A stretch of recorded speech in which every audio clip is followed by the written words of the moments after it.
So the testing kits that will be provided look like this. So in each testing kit, you have 5 tests. And so I'll show you what each of the parts are, and then we'll talk about how we're going to use them. So you get this kit. Inside the kit, you're going to have a little card that explains how to use the test. You also get a large instruction sheet that goes more in depth about what the test is used for and everything like that, and how to use it. You're going to have a swab. So this is what you're going to actually swab yourself with.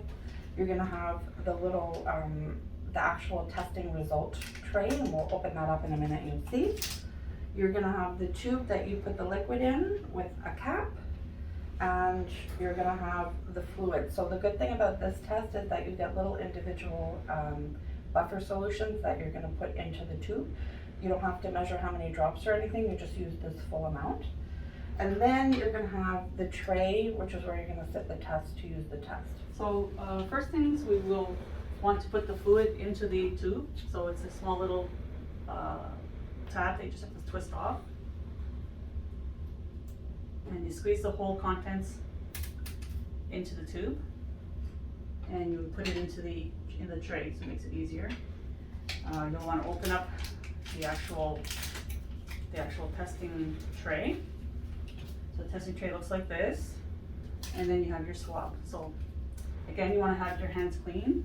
There's one way to open it up, so it's more open, because you don't want to be opening it up where the tip of the swab is. You want to be opening it up where the handle is, so that you're not touching the end of it. Now, with this test, you're going to be going into each nostril. So you'll go in.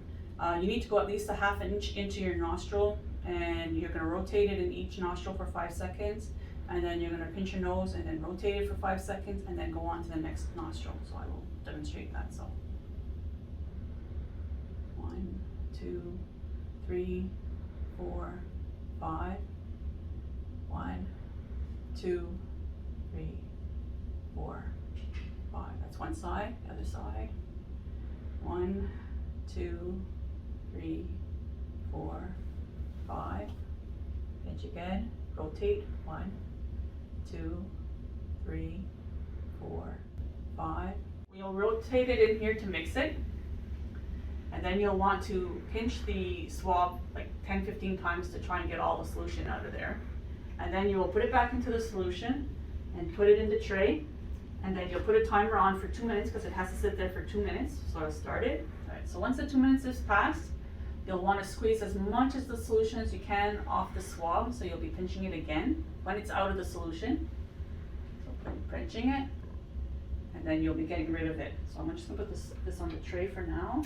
And then you're going to want to put the cap on. So the cap goes on with the bigger part going into it, and the smaller part sticking out, because that's where you're going to be able to get the drops out. And then into the tray, you're going to be going in and putting 3 drops. 1, 2, 3. And then you time it for 15 minutes. So I set timer for 15 minutes. What these tests are intended for is to use on symptomatic people when they develop symptoms within 6 days of symptom onset. If these tests are used on asymptomatic people or used as a screening tool, they can be effective, although the efficacy of the test is reduced.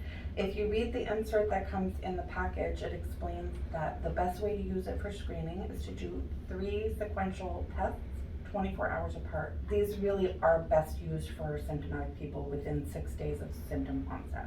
So we have a picture here of what the results would look like. So a negative result will only have one line where the C is, as you see right here with the C, there'll be one line. And if it's a positive test, you'll have 2 lines, one with a T. If for some reason you do not get a line where the C is, the test is invalid and you have to repeat it again, because it means the test is not valid. The C is a control, and if you don't have that line, it means that the test's not very good. And sometimes you'll even see somebody might be so positive that once you get to that T, it actually gets read like that right away. You have to wait till it goes all the way through, and you still have to wait the complete 15 minutes to make sure that it's complete.